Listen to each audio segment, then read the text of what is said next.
تبارك الذي نزل الفرقان على عبده ليكون للعالمين نذيرا وجاءت سیارۃ، اب جہاں بھی کوئی جرم کیا جاتا ہے تو اس جرم میں بڑی لمبی چوڑی پلاننگ کی جاتی ہے کہ اس کو چھپانے کے لیے، اور اس کا مدعا جو ہے اس پر بڑا نظر رکھی جاتی ہے کہ کیا ہوا، یعنی کوئی بھی شخص جرم کرے گا، کسی کو قتل کرے گا، اب جب تک خبر ٹی وی پر آئے گی نہیں، اخبار میں آئے گی نہیں، وہ سو نہیں سکے گا اس وقت تک کہ پتہ نہیں کی بنے ہیں، پتہ نہیں کی بنے ہیں۔ ہر وقت یہی ڈر لگا ہوگا کہ میں پھڑے نہ جاواں کدھرے، میں پھڑے نہ جاواں کدھرے۔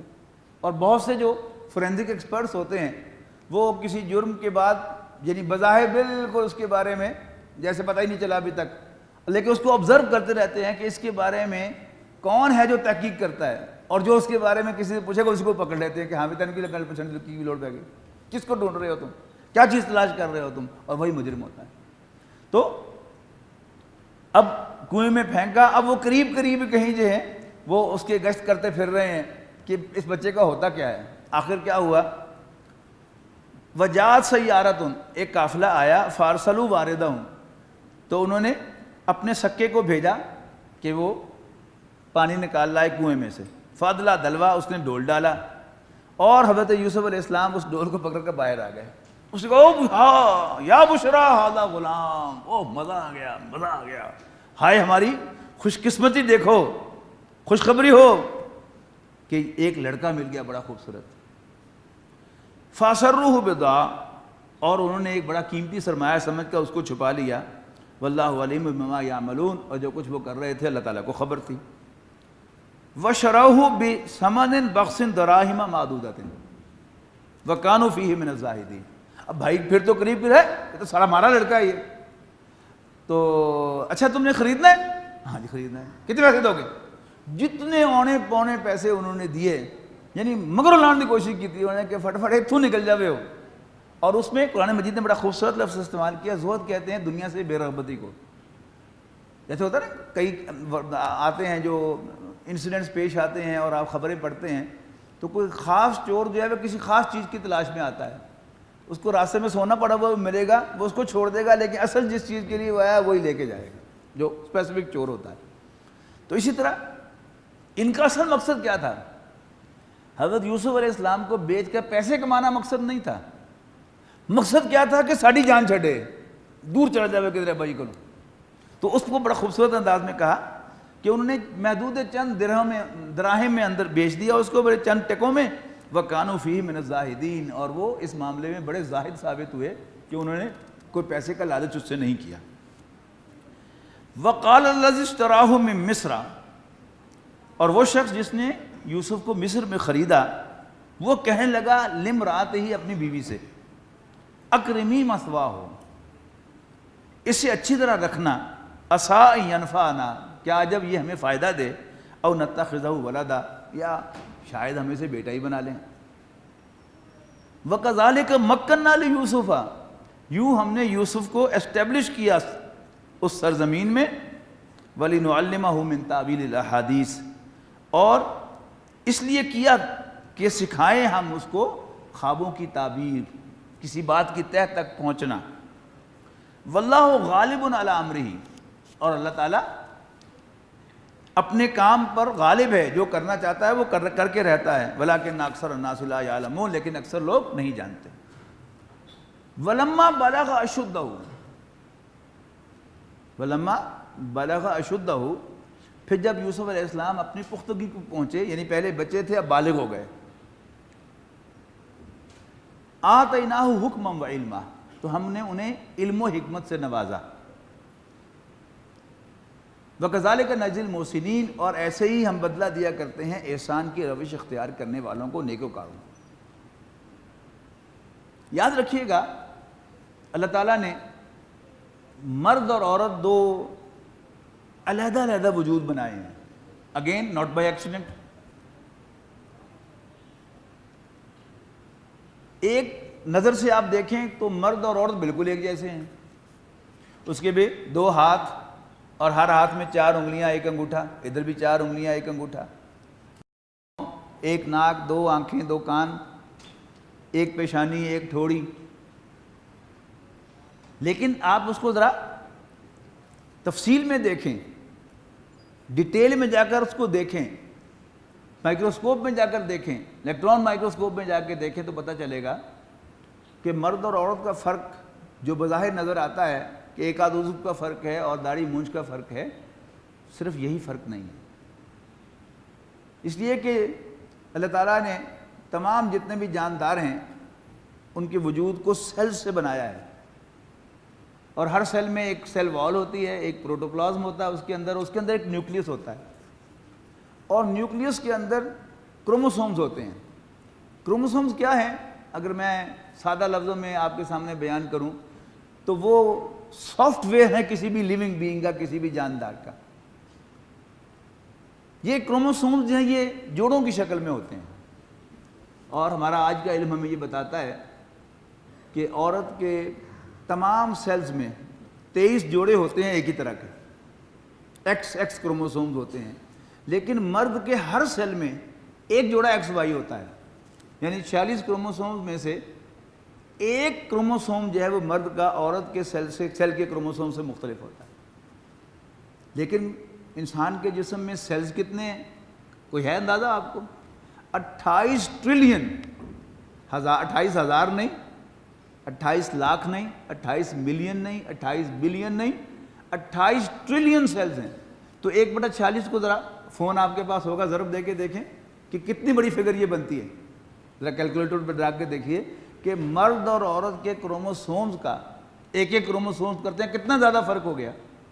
نتیجہ کیا ہے کہ جسم کے وہ حصے جو بظاہر ایک جیسے دکھتے ہیں مرد اور عورت کے، میں نے عرض کیا کہ اس کی بھی 2 آنکھیں، ہماری بھی 2 آنکھیں، اس کے بھی 2 ہاتھ، ہمارے بھی 2 ہاتھ، پھر ہاتھ کے 4 انگلیاں ایک انگوٹھا، اس کا بھی 4 انگلیاں ایک انگوٹھا. لیکن اگر ہم اس کو کروموسوم کے نقطہ نگاہ سے دیکھیں گے، سیلز کے نقطہ نگاہ سے دیکھیں گے، تو جسم کے وہ حصے کے جو ایک جیسے دکھتے ہیں وہ بھی ایک جیسے نہیں ہیں. جیسے کوئی ٹیبل ہے، یہ ٹیبل ہے کہ یہ لکڑی کی بنی ہوئی ہے، یہ چپ بورڈ کی بنی ہوئی ہے، اسی شکل کی اسی سائز کی ایک لکڑی جو ہے وہ فائبر گلاس کی بھی ہو سکتی ہے، اسی سائز اور اسی شکل کی کوئی ٹیبل جو ہے وہ ایلومینیم کی بھی ہو سکتی ہے، وہ لوہے کی بھی ہو سکتی ہے، سلور کی بھی ہو سکتی ہے. تو یہ ساری چیزیں جو ہیں دکھیں گی ایک جیسی، لیکن ہر چیز فرق ہوگی. یہ آواز اور ہے، اگر یہاں پر فائبر گلاس ہوگا تو اس کی آواز اور ہوگی، لوہا ہوگا تو اس کی آواز اور ہوگی، شیشہ ہوگا تو اس کی آواز اور ہوگی. پھر لکڑی کے اندر جو ہے ہر لکڑی کی آواز مختلف ہے، شیشم کی آواز مختلف ہے، پیپل کی آواز مختلف ہے، ساگوان کی آواز مختلف ہے، اور کیل کی آواز مختلف ہے، دیار کی آواز مختلف ہے. یعنی جو سمجھدار لوگ ہوتے ہیں وہ ایک یوں کر کے پہچان لیتے ہیں کہ یہ لکڑی کون سی ہے، خواہ کتنا ہی خوبصورت پالش اس پر کیوں نہ کیا ہوا ہو. تو یہ کیا ہے کہ ہر چیز جب تھوڑا سا فرق ہوتا ہے تو اس کی ہر چیز مختلف ہوتی ہے. کرشنگ سٹرینتھ مختلف ہوگی، ٹینسائل سٹرینتھ مختلف ہوگی، یہ ساری چیزیں جو فرق ہوتی ہیں.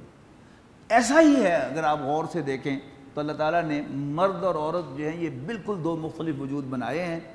ان کی نفسیات ایک دوسرے سے مختلف ہے، ان کی سوچ ایک دوسرے سے مختلف ہے، ان کا بیہیویئر ایک دوسرے سے مختلف ہے، سب کچھ مختلف ہے. یہاں تک کہ اللہ تعالیٰ نے انسان کے اندر جو جذبات رکھے ہیں وہ مختلف ہیں. یعنی مرد کے جذبات کی قرآن مجید نے پوری ایک لسٹ دے دی ہے. سورہ آل عمران میں آیت نمبر 14 میں ہم پڑھ کے آئے ہیں، زُيِّنَ لِلنَّاسِ حُبُّ الشَّهَوَاتِ مِنَ النِّسَاءِ وَالْبَنِينَ وَالْقَنَاطِيرِ الْمُقَنطَرَةِ مِنَ الذَّهَبِ وَالْفِضَّةِ وَالْخَيْلِ الْمُسَوَّمَةِ وَالْأَنْعَامِ وَالْحَرْثِ ذَلِكَ مَتَاعُ الْحَيَاةِ الدُّنْيَا وَاللَّهُ عِندَهُ حُسْنُ الْمَآبِ. پرکشش بنائی گئی ہیں لوگوں کے لیے ان کی خواہشات کی محبتیں، وہ خواہشات جو انہیں لاحق ہیں عورتوں سے. تو عورتوں کا ذکر آ گیا تو اس کا مطلب ہے کہ یہاں لوگوں سے مراد مرد ہیں. یعنی مرد کی انکانشیس موومنٹ جو ہیں سب سے زیادہ وومن اورینٹڈ ہوتی ہیں. اس کا کوئی مرد انکار نہیں کر سکتا. تو کوئی کرتا ہے انکار تو آگے کہہ دے کہ نہیں میں غلط کہہ رہا ہوں. اور جتنی بھی کانشیس موومنٹ ہوتی ہے مرد کی وہ ہمیشہ سن اورینٹڈ ہوتی ہیں، اپنی اولاد کے لیے. وہ دن بھر جو ہے وہ کسی دفتر میں کام کر رہا ہے، وہ کسی چلا رہا ہے، کس کے لیے؟ اپنی اولاد کے لیے. لیکن وہاں پر کام کرتے ہوئے بھی جو انکانشیس اس کی مووز ہوں گی وہ موسٹلی وہاں کوئی عورت ہوگی نزدیک تو اس میں غیر ارادی طور پر وہ دلچسپی لے رہا ہوگا، اس کو احساس بھی نہیں ہوگا میں دلچسپی لے رہا ہوں، لیکن ہو رہا ہوگا. اس کے مقابلے میں عورت اس کی سب سے بڑی دلچسپی جو ہے وہ اس کی اولاد ہے۔ قیامت کا نقشہ جو اللہ تعالیٰ نے کھینچا ہے سورۃ حج کے آغاز میں، وہاں بالکل صاف الفاظ میں کہا ہے کہ یا ایھا الناس اتقوا ربکم ان زلزلۃ الساعۃ شیء عظیم، لوگو اپنے رب سے ڈرو، یقیناً قیامت کا زلزلہ بڑی ہاربل شے ہے۔ یوم ترونھا تذہل کل مرضعۃ عما ارضعت، جس دن تم اسے دیکھو گے تو ہر دودھ پلانے والی اپنے بچے کو دودھ پلانا بھول جائے گی، اور مدرس کیئر کے لیے استعارہ کیا ہے؟ بچے کو دودھ پلانا۔ اور جن علاقوں میں سالوں سے مرد اور عورت کٹھے کام کرتے ہیں، برابری کا تصور پایا جاتا ہے، جیسے ویسٹ کے اندر پایا جاتا ہے یہ تصور، وہاں اولاد کو میاں بیوی دونوں اون کرتے ہیں، دونوں کام پہ جاتے ہیں۔ مرد جب گھر سے نکل جاتا ہے کام کے لیے تو وہ اپنے کام میں اتنا کھپ جاتا ہے تو اس کو پھر بیوی بچے یاد نہیں آتے۔ اسی گھر میں سے ماں جو نکلتی ہے گھر سے، بیبی سٹر کے حوالے کر کے جاتی ہے بچے کو، ریٹن انسٹرکشن دے کے جاتی ہے کہ اتنے بجے دودھ پلانا ہے، اتنے بجے اس کو شاور دینا ہے، اتنے بجے اس کو پانی پلانا ہے، اتنے بجے نیپی چینج کرنی ہے، لیکن اس کو اپنی مصروفیت میں سے 2 منٹ ملیں گے نا اگر، تو جلدی سے کال کر کے پوچھ لے گی بیبی سٹر سے کہ دودھ پلا دیا، نیپی چینج کر دیا، شاور دے دیا۔ مرد جو ہے اس کی نیچر کا یہ حصہ نہیں ہے۔ تو قیامت کا زلزلہ اتنا ہاربل ہوگا کہ تذہل کل مرضعۃ عما ارضعت، کہ ہر عورت بچے کو دودھ پلانا بھول جائے گی۔ اب نتیجہ کیا ہے؟ چونکہ مرد کے اندر سب سے زیادہ کشش جو ہے وہ اللہ تعالیٰ نے رکھی ہے اس کا امتحان لینے کے لیے عورت کے اندر، لہذا کوئی بھی عورت اگر اس کے کلوز کانٹیکٹ میں رہے گی، وہ اس کی سیکریٹری ہو، آئے دن آپ سنتے رہتے ہیں کہ سیکریٹری جو ہے وہ بیوی بنی جاتی ہے، نہ بنے تو خدا نخواستہ کوئی اور چکر چل جاتا ہے، اور کوئی عورت جو ہے وہ گھر میں نوکرانی کی حیثیت سے ہو، وہ بیوی کی بہن ہو، اس کی اپنی کزن ہو، کسی دوست کی بیوی ہو، دوست کی بیٹی ہو، آج نہیں تو مرد کل اس کے ساتھ جا کے ہاتھ ملا ہی لیتا ہے، بائی نیچر یہ مجبور ہے۔ لہذا یہ کوئی خاص بات نہیں تھی جس کو بیان کیا جائے، یہ تو تقریباً ہر گھر میں جس میں کوئی جوان عورت کام کرتی ہے، میری بہنیں جو ہیں وہ بچیاں جو ہیں وہ غور سے سنیں، اپنے شوہر پر اس معاملے میں ڈیپینڈ نہ کریں، یہ اللہ تعالیٰ نے اس کی نیچر بنائی ہے۔ بعد کے جو کانسیکوینسز اس پر شور مچانے اور اس کے پاس جانے اور اس کے ساتھ جانے اور عدالتوں میں جانے کی بجائے اس میں کوئی کمپرومائز نہ کریں، بلکہ اپنے گھر میں موجود رہیں اور اپنے شوہروں کو خود سرو کریں۔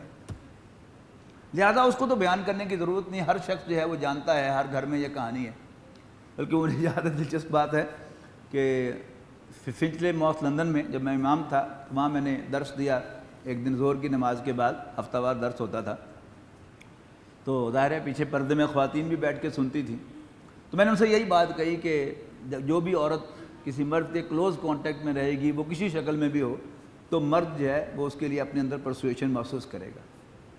تو وہاں ایک خاتون تھیں، نو مسلمہ، ہانگ کانگ چائنیز، وہ بھی سن رہی تھی درس، تو ان کے شوہر جو ہے وہ دوست تھے ہمارے، عام طور پر مغرب عشاء کے درمیان وہ آ کر بیٹھتے تھے، ہم گپ شپ لگاتے تھے، چائے پیتے تھے اکٹھے بیٹھ کے۔ تو اس روز شام کو جب وہ آئے مجھے کہتے ہیں my wife was very furious and she asked me when Suleman was born, اس کے بیٹے کا نام تھا، when Suleman was born and my sister was here did you have any persuasion for her? مسکرا کر مجھے کہتے ہیں I had to lie to her. یہ تو کیا ہے، یہ مرد کی نیچر ہے، we must understand that. Whereas آپ ہارڈلی سنیں گے، یعنی صاحب خانہ کا نوکرانیوں کے ساتھ انوالو ہونا یہ عام سی بات ہے، لیکن آپ ہارڈلی سنیں گے کہ کوئی خاتون خانہ جو ہے وہ اپنے نوکر کے ساتھ انوالو ہو جائے۔ یعنی یہ بات جب میں نے بیان کی تو عزیزم نعمان علی خان نے مجھ سے اختلاف کیا، نیو یارک میں ایک پروگرام کے اندر ہم بیٹھے تھے، ایک تربیتی کیمپ تھا تو میں نے پڑھا رہا تھا، انہوں نے کہا کہ جی ہم نے تو لڑکیوں کو بھی ہائی اسکول میں دیکھا ہے لڑکوں کے بارے میں باتیں کرتے ہوئے۔ میں نے کہا سب لڑکوں کے بارے میں یا صرف ہینڈسم لڑکوں کے بارے میں؟ کہتے یس صرف ہینڈسم لڑکوں کے بارے میں۔ تو عورت کی کمزوری ہینڈسم مرد ہے، ہر عرب وغیرہ نہیں ہے۔ مرد کی کمزوری ہر عورت ہے، عورت جو ہے وہ موٹی ہو، پتلی ہو، گوری ہو، کالی ہو، خوبصورت ہو، بدصورت ہو، بس she should just be young looking, تو مرد کی نظر اس کی طرف اٹھے گی. ویئرایز ایک عام عورت، میں پورے شعور کے ساتھ اور ذمہ داری سے یہ بات کہہ رہا ہوں، ایک عام عورت مسلمان ہو یا غیر مسلم ہو، مذہبی ہو یا غیر مذہبی ہو، وہ بالعموم پاک باز ہوتی ہے اس اعتبار سے کہ اگر وہ بال بچے دار ہے، اپنے شوہر کی والی ہے، she would hardly look around. لیکن مرد جو ہے اس نے 4 شادیاں بھی کی ہوئی ہوں اور نیک بھی ہو، پارسا بھی ہو، لیکن پھر بھی وہ قسم نہیں کھا سکتا کہ میں کسی غیر عورت کی طرف نہیں دیکھتا. یہاں کیا ہے، حضرت یوسف علیہ السلام میں غیر معمولی ہینڈسم انسان ہے. یہاں تک کہ وہ خاتون کے جس کے ہاتھوں میں وہ پل کر جوان ہوئے تھے، اس کے لیے بھی وہ ارریزسٹیبل ہو گئے. اب پڑھیے اس آیہ مبارکہ کو کہ مصر کے ایک بہت بڑے وزیر نے، جس نے خریدا حضرت یوسف علیہ السلام کو، گھر جا کر بیوی سے کہا کہ اس کو ذرا اچھی طرح رکھو، کیا جب یہ ہمارے کام آئے اور کیا جب ہم اس کو بیٹا ہی بنا لیں. اور اس کے بعد وَلَمَّا بَلَغَ أَشُدَّهُ آتَيْنَاهُ حُكْمًا وَعِلْمًا وَكَذَلِكَ نَجْزِي الْمُحْسِنِينَ. اور جب وہ پختگی کو پہنچے، ہم نے ان کو علم و حکمت سے نوازا اور ہم نیکوکاروں کو ایسے ہی جزا دیا کرتے ہیں. اب سنیے، وَرَاوَدَتْهُ الَّتِي هُوَ فِي بَيْتِهَا عَن نَفْسِهِ وَغَلَّقَتِ الْأَبْوَابَ وَقَالَتْ هَيْتَ لَكَ. پھر پھسلایا ان کو، یعنی یوسف کو، اس عورت نے کہ جس کے گھر میں وہ تھے، کہ اپنے نفس پر قابو نہ رکھ سکے، کہ یوسف علیہ السلام کو بہلایا پھسلایا تاکہ وہ اپنے نفس پر قابو نہ رکھ سکیں. وَغَلَّقَتِ الْأَبْوَابَ، اور دروازے لاک کر دیے. وَقَالَتْ هَيْتَ لَكَ، اب کہنے لگی جلدی کرو. آپ سمجھ رہے ہیں کہ کیا معاملہ ہے. اس پر حضرت یوسف علیہ السلام نے جو رسپانس دی وہ ہے اصل میں ہمارے لیے ہدایت. قَالَ مَعَاذَ اللَّهِ، تو حضرت یوسف نے کہا اللہ کی پناہ. حالانکہ نبی اکرم صلی اللہ علیہ وسلم نے فرمایا کہ قیامت کے دن 7 آدمیوں کو اللہ تعالیٰ اپنے عرش کے سائے تلے پناہ دے گا، یوم لا ظل الا ظلہ، جس دن اس کے سوا کسی اور کا سایہ نہیں ہوگا. ان میں سے ایک شخص کون ہے؟ والذی دعتہ امرأۃ ذات حسب و جمال قال انی اخاف اللہ، کہ جس کو دعوت گناہ دے کوئی حسب نسب والی اور خوبصورت عورت. صرف خوبصورت نہیں، وہ تو طوائف بھی ہو سکتی ہے، حسب نسب والی، اونچے خاندان والی، تو وہ اس کے جواب میں کہیں انی اخاف اللہ، نہیں بی بی میں اللہ سے ڈرتا ہوں. اس کا درس دینا بڑا آسان ہے، اس پر سر دھننا بھی آسان ہے، لیکن اللہ تعالیٰ بچائے ہم سب کو ایسی کسی اپرچونٹی سے کہ کوئی گارنٹی نہیں دے سکتا کہ اس کو اتنی ہوش اس وقت ہوگی کہ وہ اس کے ساتھ بہہ نہ جائے اور اس سے کہے کہ میں اللہ سے ڈرتا ہوں. تو حضرت یوسف علیہ السلام نے کہا معاذ اللہ، اللہ کی پناہ، انہ ربی، تیرا شوہر میرا مالک ہے، احسن مثوایا، اس نے مجھے بہت اچھی طرح رکھا ہوا ہے، انہ لا یفلح الظالمون، یقیناً زیادتی کرنے والے، یعنی اپنے شوہر کے ساتھ اس کی عدم موجودگی میں خیانت کرنا، یہ کیا ہے؟ ظلم ہے، زیادتی ہے، حق تلفی ہے. انہ لا یفلح الظالمون، یقیناً ظالم فلاح نہیں پایا کرتے. وَلَقَدْ ہَمَّتْ بِهِ وَهَمَّ بِهَا، وَلَقَدْ ہَمَّتْ بِهِ، یہاں پر دیکھیے وقف ہے، میں نے غلط پڑھ دیا. اور اس نے تو حضرت یوسف کا قصد کیا، ان کی طرف بڑھی. وَهَمَّ بِهَا لَوْلَا رَأَىٰ بُرْهَانَ رَبِّهِ، اور یوسف بھی اس کا قصد کرتے اگر وہ اپنے رب کی کوئی برہان نہ دیکھ لیتے. اس پر مختلف آپ کو تفسیری اقوال مل جائیں گے کہ وہ برہان کیا تھی. سامنے حضرت یوسف، حضرت یعقوب علیہ السلام کا چہرہ آ گیا، انہوں نے کہا نو، کسی نے کہا کہ سامنے دیوار پر کوئی عبارت لکھی ہوئی مل گئی، وٹ ایور. اللہ تعالیٰ کے پاس کئی طریقے ہیں، یعنی کوئی ایسی برہان دکھائی اللہ تعالیٰ نے، کوئی ایسی دلیل دکھائی جس کی وجہ سے ان کو یہ ہمت ہوئی اور توفیق ہوئی کہ انہوں نے کہا کہ نہیں، میں اپنے شوہر کی بیوی کے ساتھ، اپنے مالک کی بیوی کے ساتھ اس کی عدم موجودگی میں کوئی خیانت نہیں کر سکتا، اور یہ اللہ کی توفیق کے بغیر نہیں ہو سکتا. کذالک لنصرف عنہ السوء والفحشاء، ایسا ہی ہوا تاکہ دور کریں ہم اس سے بدی اور بے حیائی کو. انہ من عبادنا المخلصین، یقیناً وہ ہمارے بڑے مخلص بندوں میں سے تھا. مخلص کہتے ہیں اخلاص رکھنے والا، اور مخلص کہتے ہیں خالص کیا گیا، چنا ہوا بندہ. اللہ تعالیٰ ہمیں بھی ان میں شامل فرمائے. وَاسْتَبَقَ الْبَابَ. اب حضرت یوسف علیہ السلام نے کیا یہ کہ جب اس نے یہ کہا تو حضرت یوسف علیہ السلام نے یہ کہا کہ معاذ اللہ کہہ کر وہاں سے شوٹ لگا دی اور دوڑے دروازے کی طرف. دروازے اس نے لاک کیے ہوئے تھے لیکن اللہ تعالیٰ نے حضرت یوسف علیہ السلام کے لیے دروازے کھول دیے. اور اس میں ہمارے لیے گائیڈنس کیا ہے؟ آج بھی اگر ہم میں سے کوئی اس طرح گر جائے اور وہ اللہ کا نام لے کر دروازے کی طرف بھاگے, میں یقین سے کہتا ہوں کہ انشاءاللہ دروازے اس کے لیے بھی کھلیں گے. وَاسْتَبَقَ الْبَابَ, دونوں بھاگے دروازے کی طرف. وَقَدَّتْ قَمِيصَهُ مِنْ دُبُرٍ, اور اس عورت نے حضرت یوسف کی قمیص پیچھے سے پکڑنے کی کوشش کی اور کرتا پیچھے سے پھٹ گیا. وَأَلْفَ يَا سَيِّدَهَا لَدَى الْبَابِ, اور دونوں کی ملاقات ہو گئی دروازے پر اس عورت کے شوہر سے. قالت, اب عورت نے ٹپیکل کردار اختیار کیا, یعنی عورت جب آپ کو ٹریپ کرے گی تو شو یہ کرے گی کہ وہ بس وہ آپ کی محبت میں گرفتار ہو گئی, اور یوں ہی پکڑی جائے گی تو ایک دم سارا مدعا آپ پر ڈال دے گی جیسے اس عورت نے کیا. میں نے اس کیا نا, قرآن مجید ہدایت ہے. ہم جب ٹریپ ہوں گے تو ہم بالکل غافل ہو جائیں گے, لیکن اگر قرآن مجید کی ہدایت کو سامنے رکھیں گے تو پہلے ہی ہمیں پتا ہوگا کل کو اس نے یہ حرکت کرنی. تو قالت کہنے لگی ما جزاء من اراد باہلک سوءا, جو آپ کی گھر والوں کے ساتھ برا ارادہ رکھے اس کی کیا سزا ہونی چاہیے بھلا؟ الا ان یسجن, سوائے اس کے کہ اسے جیل میں ٹھونس دیا جائے, او عذاب علیم, یا سخت سزا دی جائے. حضرت یوسف ہکے بکے رہ گئے. قال ہی راودتنی عن نفسی, کہ اصل میں تو یہ ہے جو مجھے پھسلا رہی تھی اپنا مطلب نکالنے کے لیے. وشہد شاہد من اہلہا, اب وہ عزیز مصر جو وزیر تھا وہ کنفیوز تھا, تو اسی خاندان میں سے, اس عورت کے خاندان میں سے, غالباً روایات سے پتہ چلتا ہے کہ وہ بھانجا تھا اس عورت کا, بالکل شیر خوار بچہ, جیسے حضرت عیسیٰ علیہ السلام ماں کی گود سے بولے تھے تو وہ بچہ بھی بول پڑا. اس نے کہا کہ اس نے گواہی دی, کہنے لگا کہ ان کاذا قمیصہ قد من قبل, یوسف کی شرٹ کا جائزہ لو, اگر تو اس کی شرٹ آگے سے پھٹی ہوئی ہے فصدقت, تو عورت سچی ہے. وکانا وہو من الکاذبین, اور وہ جھوٹا ہے. یوسف علیہ السلام جھوٹے ہیں. کیوں؟ سامنے قمیض پھٹے ہونے کا مطلب کیا ہے کہ حضرت یوسف اس پر حملہ کر رہے تھے اور اس کو پر ہٹانے کی کوشش کر رہی تھی اور قمیض پھٹ گئی.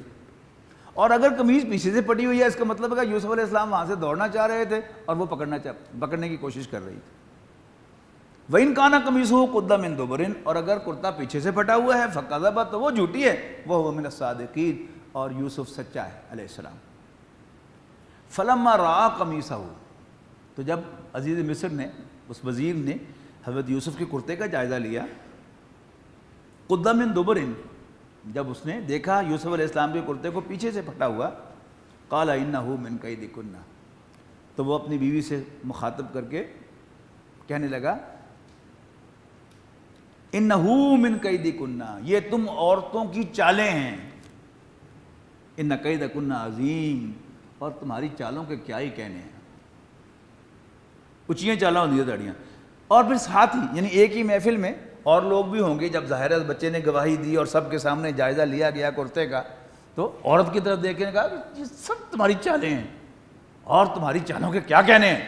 اور ساتھ ہی یوسف علیہ السلام کو یوسف آرزان آگا, یوسف چھٹ پڑے, مٹی پا دیتے, اس لیے کہ ظاہر ہے یہ ایک یعنی ایک بہت بڑی حویلی ہے ایک وزیر کی, اس کے اندر یہ واقعہ ہوا ہے اور اس کی خواہش کیا ہے کہ اندر ہی مٹی پہ جائے, دب جائے یہ معاملہ یہیں پر. لہٰذا یوسف علیہ السلام سے وہ ریکویسٹ کرتا ہے یوسف آرزان آگا, یوسف جان دے انہیں اس گل میں, یعنی مٹی پا دیں. اور ساتھ ہی پھر بیوی کی طرف مخاطب ہوتا ہے وَاسْتَغْفِرِي لِذَنبِكِ, اور تو اپنے گناہ کی معافی مانگ. اِنَّكِ كُنتِ مِنَ الْخَاطِئِينَ, یقیناً تو ہی خطا کار ہے. لیکن یہ جو اس طرح کے سکینڈلز ہوتے ہیں, سیکس سکینڈلز, ان کے بارے میں ایک بات جو ہے وہ یاد رکھنے کی ہے کہ ایک مٹی نہیں 10 مٹیاں پالو ہوئے تھے, یہ کبھی چھپے نہیں رہتے. اور شاید وہ محاورتاً جنگل کی آگ کی طرح پھیلنے کی جو بات ہے, شاید جنگل کی آگ بھی اتنی تیزی سے نہیں پھیلتی جتنی تیزی سے ایسے سکینڈلز جو ہیں وہ پبلک ہوتے ہیں. جب وہ کلنٹن کا مونیکا کے ساتھ معاشقہ آن ایئر ہوا تھا, اس وقت پی ٹی وی ہوتا تھا, میں نہیں سمجھتا کہ اگلے دن کسی دفتر میں کسی بازار میں دو آدمی ملے ہوں اور انہوں نے وہ نوٹس ایکسچینج نہ کیے ہوں. راتی خبریں سنیاں سن. اور کئی لوگ تو اتنے بے صبرے ہو گئے ہوں گے کہ فوراً انہوں نے فون کر دیا, اوے فون ٹی وی لائن بڑی مزیدار خبر آئی. اب کیا ہوا کہ اگرچہ اس نے کہا کہ مٹی پاؤ باہر نہ نکلے یہ خبر, اور یہ خبر پھیل گئی جنگل کی آگ کی طرح. بارک اللہ لی ولکم فی القرآن العظیم ونفعنی وإیاکم بالآیات والذکر الحکیم. الذین آمنوا وتطمئن قلوبهم بذکر اللہ